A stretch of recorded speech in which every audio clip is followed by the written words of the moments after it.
important is it to you, Danny, that the design looks like the old RFK? That's a great question. I think actually that's wrestling with high that. on my priority list, actually. Yeah.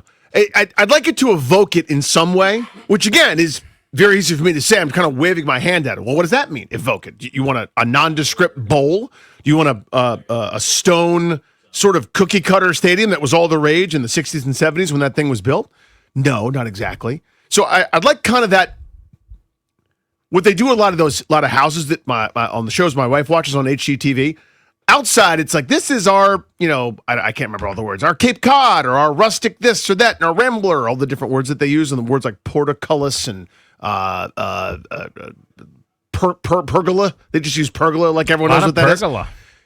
And then inside, it's very modern and sleek, and it looks a certain way, even though outside it's not that. I want that to a degree, right? It's got to be convenient. It's got to be easy. But I would love it to somehow remind me of going to those games as a kid, even though I couldn't go that often. I want it to look like the old RFK and look very DC on the outside. And to your point, there's really no reason to worry about the inside because you can't build something that's going to cost as much as this, new and state-of-the-art, that's not going to cover a lot of bases. But I mean, there are things I care about, like concessions is going to have to be high on the list. I mean, they've got to find a way to not charge people, $150 to eat and drink with their spouse at a game. Let's go to Sean, who's in Auburn, listening on the Odyssey app. What's up, Sean?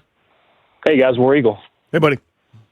Hey, yeah, so the question is top 3 restaurants, like D&B spots. I talked to you earlier about this in the summertime. Last time I wanted to see if you guys had thought about it and know which one you want, like top 3 restaurants you want as a concession stand sub-stadium. Yeah, so let's go Pupatella Pizza.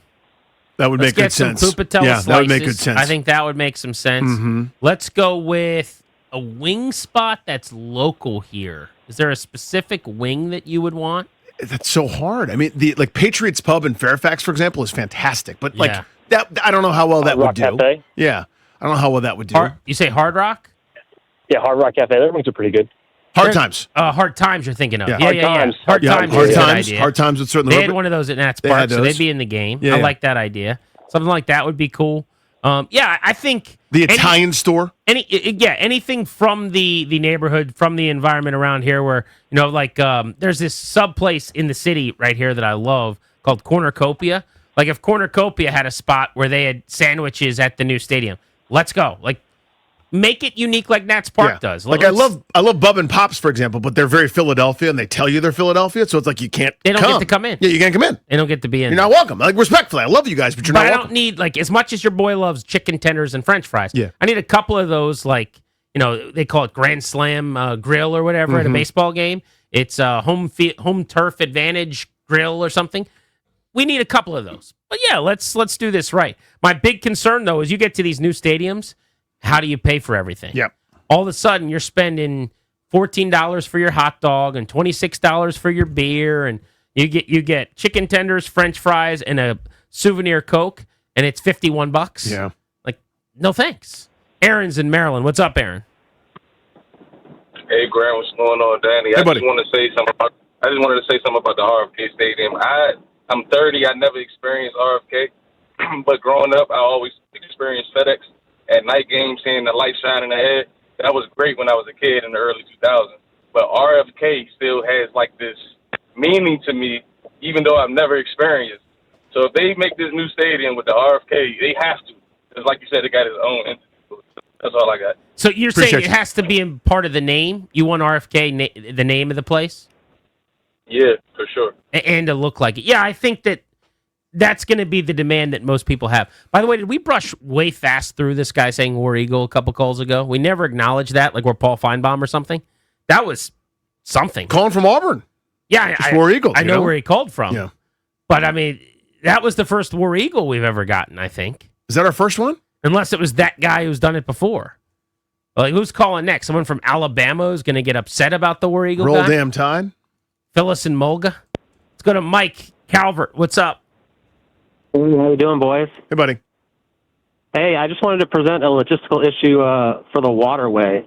I used to work on the police boat down there, and you got to navigate past the CSX bridge, which only has about a 4-foot clearance, so you can only get a john boat or a jet ski under it.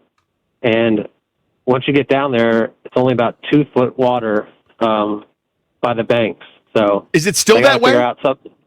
Oh yeah. Okay. Yep. Yeah, you got to get past that bridge. Unless they make that bridge a drawbridge, then I mean, you can get a john boat down there or a jet ski, but that's it. Yeah, if it's a drawbridge, then you're already dealing with traffic congestion as it is, et cetera. So it leads me to my thing that is the most must-have Roll to Tide, me. Mike. Roll Tide. Yeah. I don't know what does Calvert have in terms of catchphrases, mascots, or things. But the ease of access. Any way that I'd like to get there, I need to be able to get there without a problem. And that would include, by the way, picking up if I want to go to Salt Line right by Nats Park before the game, I should be able to jump on a little, whatever you call it, a little trolling boat and zip on up the waterway, or pick it up in Alexandria, or if I want to metro, if I want to drive, whatever I want to do, you can't limit me. So they've talked about that as a possibility. I've always thought it sounded far-fetched. I'll take that guy's word for it. I don't know anything about those details. I'll believe that he's right. That's something that has to be figured out. It means added expense, right? Yeah. To some extent for the city, you're going to make the money back in the long run. But look, when you do billions of dollars worth of project, there's going to be added expense along the way. Elijah, what's up? DC, how are you? What's going on, fellas? Hey, buddy. What's going on, fellas? Thanks for taking my call, man. I love it, man. I think it's really cool for the city. I don't like that there's no tailgating. I think that kind of changes things a little bit. That's a bummer. Now, luckily, man, it kind of hurt when I heard you say that. I didn't know about it. You said it like 15 minutes ago. I said, no way. Now, what I do think they can do is the surrounding areas of the Nats, how they have like these container parks. I also the water like Anacostia Park is kind of slick. Or what I played a gig in Baltimore the other day for the Ravens opener, and what they did was they kind of created like they take like a truck and a TV on like this jumbotron. They have like some drinks and they have like a band. And if we can figure out a way for like the surrounding areas to kind of have like a little ports of, like these little ways that you can kind of like, oh man, it's like some tailgating-esque things for the Commanders game right here. Maybe I can go here. That's kind of the hope. Neighborhood. That's the plan. That's the idea, yeah. Is that there's going to be little pop-ups and fields and lots and things where something can happen.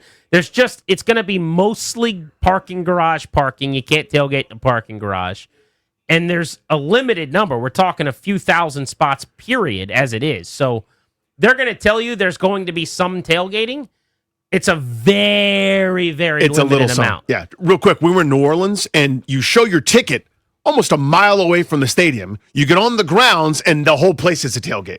That sort of party environment I thought was great. Party environment, yes, not a tailgate, though. Tailgate is out of your truck, I understand in that, your but chairs. You're just sitting there throwing bags or doing whatever, eating and drinking. And I'm not trying to be a jerk. I'm just saying it's a huge difference for someone like me who likes to tailgate. No, I know. You can't tailgate in New Orleans at all. But you're right. There's a party atmosphere where you go in, and it's like a block party where you can play bags and drink beer, but you got to pay for everything, and there's a concert and a band. I'm not saying it's not fun, right. and they won't be able to do stuff like that.